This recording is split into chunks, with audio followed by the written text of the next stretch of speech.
مصلحا ومجددا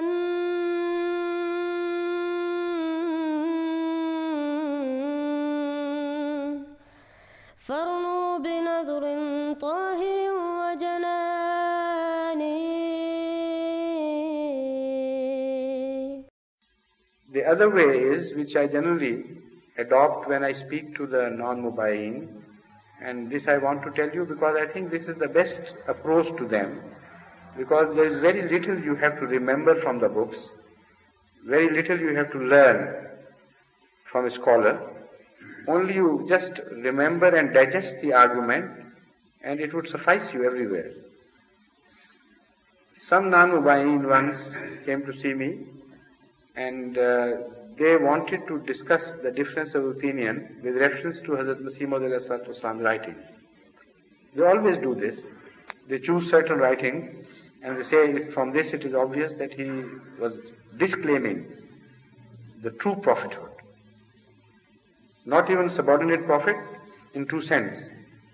Everything was just metaphorical according to them. So I told them that this type of discussions have been going on for almost a century. And scholars of both the communities have tried their hands at it with increasing confusion, and it goes on. And I have seen people, in fact, who spend all their lives discussing such things with non-mubayyin and reaching no result. The fact is that Ahmadis come out with a few other, in fact many other excerpts from Hazrat Masih Maud books, throwing light on this aspect and establishing the fact that the nubuwwat which he is denying is a different type of nubuwwat. All that stands independently against Hazrat Muhammad Mustafa Sallallahu Alaihi Wasallam, that is totally rejected by him. Any other concept of nubuwwat which stands subservient to Hazrat Muhammad Mustafa Sallallahu Alaihi Wasallam has neither ever been rejected by him, nor it is in itself rejectable concept. So this fundamental principle is applicable in our differences. But they don't see the other side. We have been trying to convince them, but they don't. So I told those who came to me that there is no fun in going about it over and over again, while you know and I know that our elders have attempted their luck at this and failed. So I said, I have got another approach. When you have a proper answer to this, you better come to meet me, and then we'll see what happens. My approach was, as I told him, that I said, you have no right to believe in Hazrat Masih Maud at all.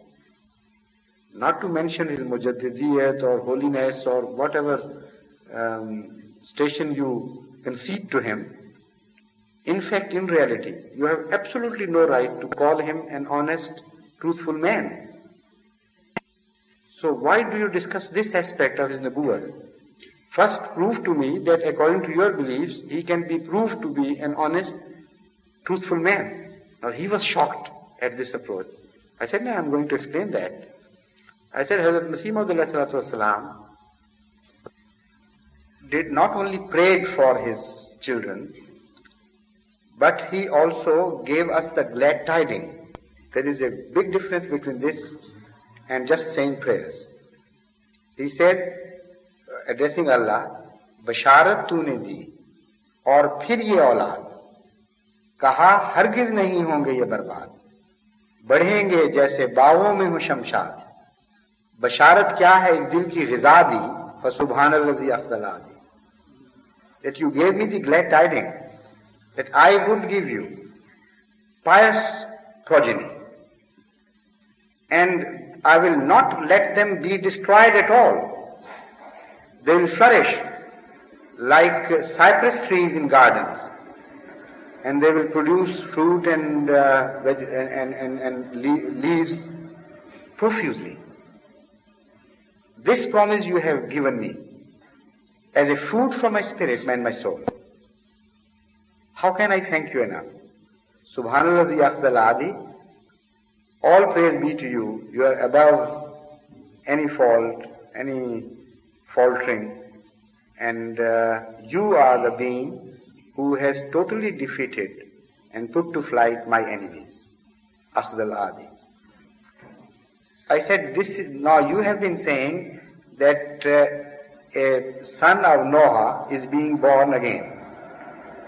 But about the son of Noah, it was positively told to Nuh that he would be destroyed. It was not that Allah promised that this son would be saved and then he was destroyed.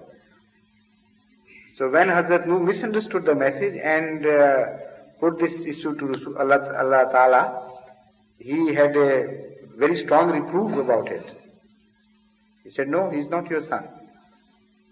But in this regard, Hazrat Masih Maud clearly speaks of those that physical progeny he had received already. And about that progeny, he is talking that I prayed and Allah not only accepted the prayer but had given me the glad tidings. So I said, your attitude is this, that the entire offspring of Hazrat Masih Maud entire progeny, one and all, got totally destroyed. Not a single one among them was saved. Even today, I told him, there is not a single person having the blood of Hazrat Masih Maud whom you can claim to take sides with you.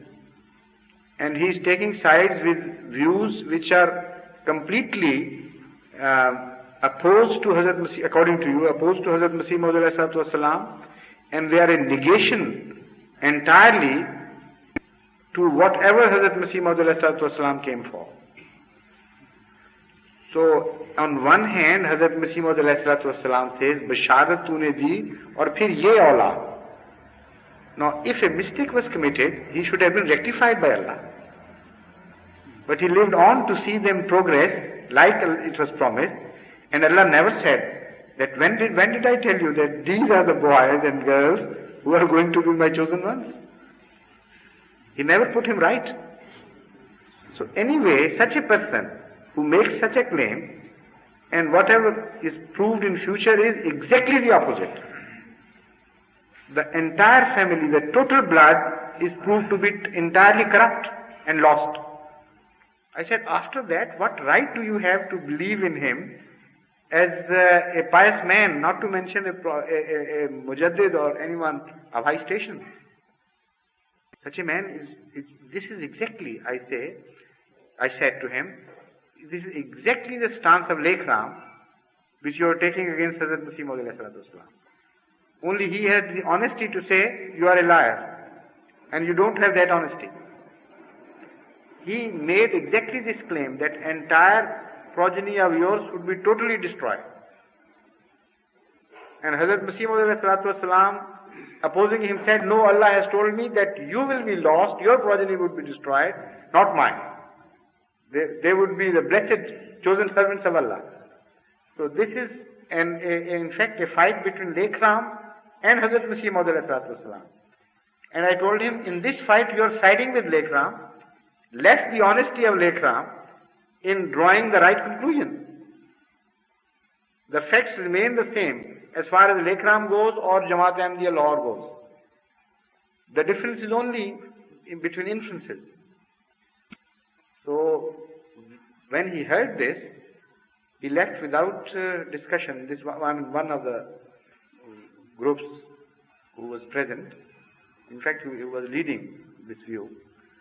And next Jalsa Salana, I met him as an Ahmadi with the grace of Allah, who had accepted Ahmadiyya. And he told me that that was enough for me. The same approach was taken by me in Fiji. They are the people who came to see me. They were quite some stalwarts of the Lahori cause, and they were experts in discussing Hazrat Masih Maud claims through his writings. They had quite some tricks up their sleeves. But when I took this approach, they were nonplussed, absolutely.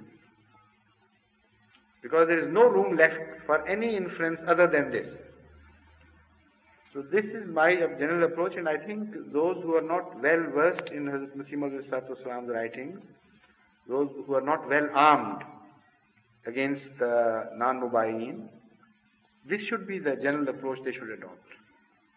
If you have not yet subscribed, make sure to subscribe and click on the bell icon so you can get notifications for every new video. Also make sure to like and comment on the video and follow on Twitter and Instagram.